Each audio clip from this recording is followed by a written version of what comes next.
আমি যদি পূর্বের আর বর্তমানের পার্থক্যের কথা বলি, আসলে ডিফারেন্সটা হিউজ। এন্ড হচ্ছে আগে যে সোশ্যাল অকওয়ার্ডনেস বা লুকের অকওয়ার্ডনেসটা কাজ করতো, সেটা এখন বর্তমানে মোটেও নেই।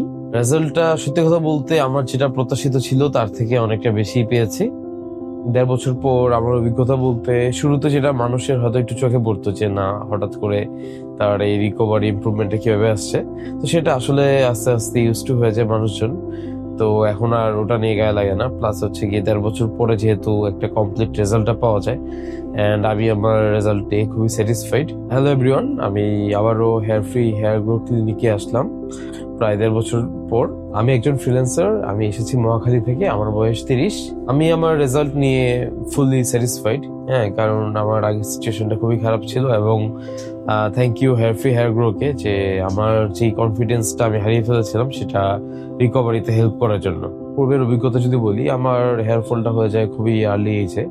তো যার সাথেই অনেকদিন পরে দেখা হতো, সবার একটাই কথা যে চুল কোথায় গেল, চুল পড়ে গেল কেন এত আর্লি স্টেজে। দেখা গেছে যে কোথাও সোশ্যাল বা ফ্যামিলি গ্যাদারিং এ যেতেও একটা শাই ফিল হতো, যেটা এখন একদমই নেই। এবং হেয়ার ট্রান্সপ্লান্টের ফলে আমি এখন কোনো সোশ্যাল গ্যাদারিং বা কোথাও যেতে যে অকওয়ার্ডনেসটা কাজ করতো সেটা এখন মোটেও নেই, উল্টা কনফিডেন্টলি মুভ করা যায়।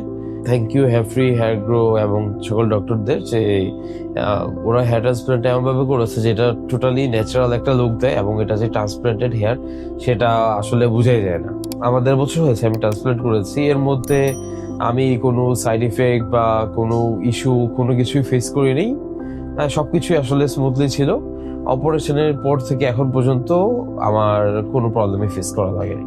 ট্রান্সপ্লান্টের ব্যাপারে সবচেয়ে চ্যালেঞ্জিং যে জিনিসটা, সেটা আসলে ডিসাইড হচ্ছে গিয়ে কোনো একটা ভালো ক্লিনিকটি ডিসাইড করা। হ্যাঁ, কারণ এরপরে সত্যি কথা বলতে আমার জাস্ট যেই আপনাকে অ্যানেস্থেশিয়া দিবে, পেন বলতে শুধু সেটুকুই। এরপরে আর কোনো পেন নেই, কোনো প্রবলেম নেই। প্রবলেম আরেকটা হচ্ছে, সেটা হচ্ছে গিয়ে ট্রান্সপ্লান্টের পরে হয়তো 1 সপ্তাহ ঘুমানোটা একটু কষ্ট হয়, এটা ছাড়া আর কোনো সমস্যা নেই। আমি সাফায়ার এফইই মেথডে ট্রান্সপ্লান্ট করিয়েছিলাম। আমার 4800+ গ্রাফট নেওয়া হয়েছিল টোটাল চুল এবং দাড়ি থেকে। আমি হেয়ার ফ্রি হেয়ার গ্রো এর যেই ডক্টর, এমপ্লয়ি, নার্স যারা বলেন, সবার সার্ভিসে আমি আসলে টোটালি স্যাটিসফাইড। কারণ ট্রান্সপ্লান্টের পর থেকেই তারা আমাদের যে রেগুলার ফোন কলে, ভিডিও কলে খোঁজখবর নিয়ে দেখতে টেকতে সবকিছু রেগুলার রাখতো, এবং ডক্টরকেও নিয়মিত চেক আপ দেখানো হতো। তো সেই হিসাবে আমি বলবো যে তাদের থেকে যা অনেস্ট, তারা যেটা বলেছিল সেটাই হয়েছে, এবং হচ্ছে গিয়ে তাদের সার্ভিস দিয়ে আমি টোটালি স্যাটিসফাইড। আপনারা যারা বল্ডনেস নিয়ে দুশ্চিন্তায় ভুগছেন, তারা আসলে ক্লিনিক চয়েস করাটা একটা সম্পূর্ণ কঠিন একটা ব্যাপার।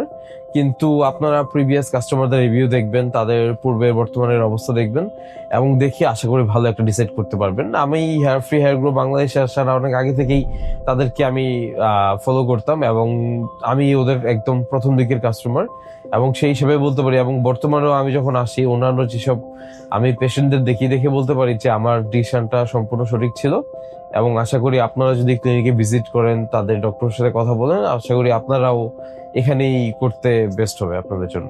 Thank you hair free hair গ্রোকে যে আমার যে প্রবলেমটা ছিল সেটার সলিউশন, একটা সুন্দর একটা সলিউশন বের করার জন্য, এবং আমাকে এই লং টার্মে ভালো সাপোর্ট দিয়ে সাথে থাকার জন্য। Thank you hair free hair grow.